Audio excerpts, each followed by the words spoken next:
parle. Chaque jour, Charles et Carole vous présentent la leçon de l'école du sabbat.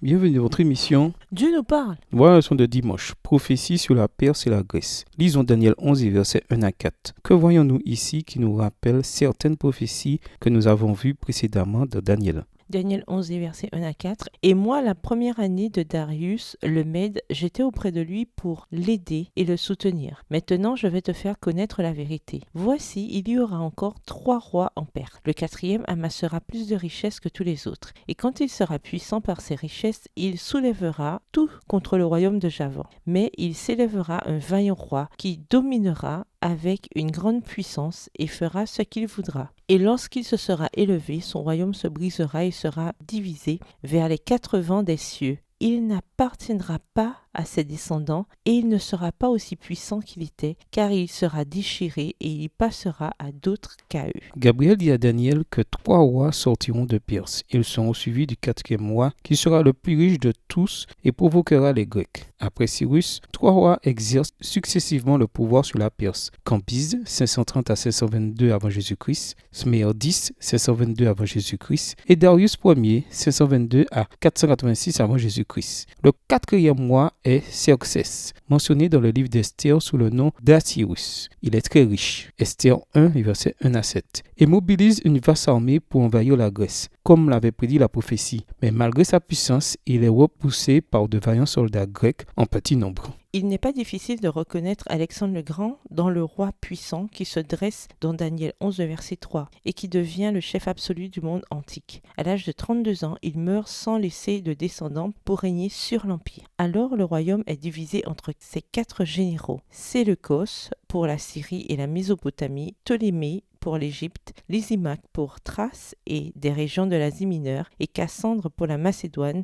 et la Grèce. Comparons Daniel 11, versets 2 à 4 et Daniel 8, versets 3 à 8 et 20 à 22. En quoi ces textes pris ensemble contribuent-ils à identifier Alexandre comme étant la puissance décrite ici? Daniel 11 versets 2 à 4. Maintenant, je vais te faire connaître la vérité. Voici, il y aura encore 3 rois en Perse. Le 4e amassera plus de richesses que tous les autres, et quand il sera puissant par ses richesses, il soulèvera tout contre le royaume de Javan. Mais il s'élèvera un vaillant roi qui dominera avec une grande puissance et fera ce qu'il voudra. Et lorsqu'il se sera élevé, son royaume se brisera et sera divisé vers les 4 vents des cieux. Il n'appartiendra pas à ses descendants et il ne sera pas aussi puissant qu'il était, car il sera déchiré et il passera à d'autres qu'à eux. Daniel 8, versets 3 à 8. Je levai les yeux et je regardai, et voici un bélier se tenait devant le fleuve, et il avait des cornes. Ses cornes étaient hautes, mais l'une était plus haute que l'autre, et elle s'éleva la dernière. Je vis le bélier qui frappait de ses cornes à l'Occident, au septentrion et au Midi. Aucun animal ne pouvait lui résister, et il n'y avait personne pour délivrer ses victimes. Il faisait ce qu'il voulait, et il devint puissant. Comme je regardais attentivement, voici un bouc venait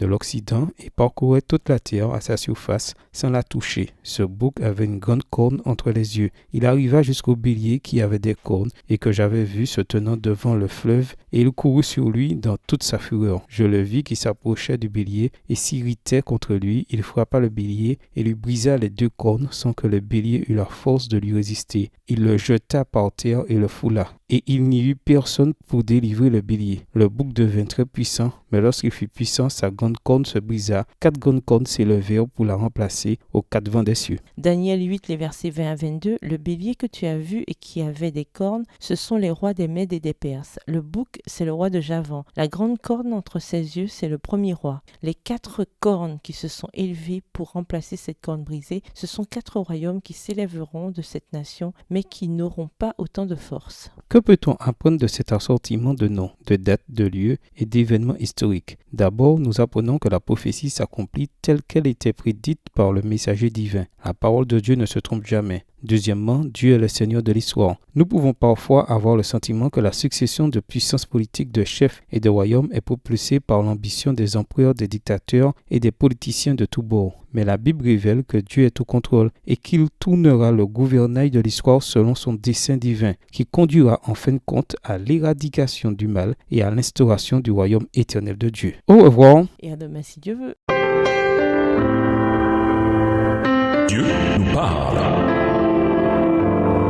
Chaque jour, Charles et Carole vous présentent la leçon de l'école du sabbat.